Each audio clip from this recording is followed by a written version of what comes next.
Here is how you can accept the shared photos album invite on the iPad, right? So if you are new here, subscribe so you never miss anything important. But the point is that somebody might be sharing the album with you and you don't know like where to find it and how to accept it. So the first step would be to open up the settings of the iPad, click the profile, and then go to iCloud where you should be able to see the photos. And at first you want to make sure that the shared albums are enabled, because if you don't have this toggle turned on, you will not be able to browse someone else's album, nor will you have the ability to share or create your own shared album, right? So you have that toggle enabled.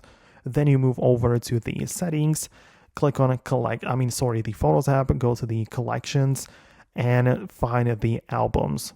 So there are going to be three categories. You'll see your personal, which are like your local own albums.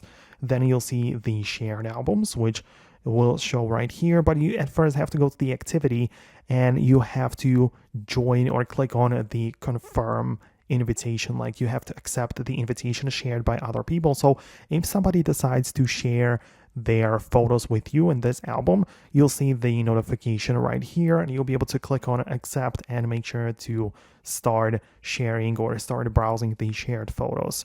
So that's how it works. Let me know in the comments below if you managed to find it. Subscribe for more quick tips and tutorials like this one, and I'll talk to you soon in the next videos as well. So thanks a lot and I'll see you later.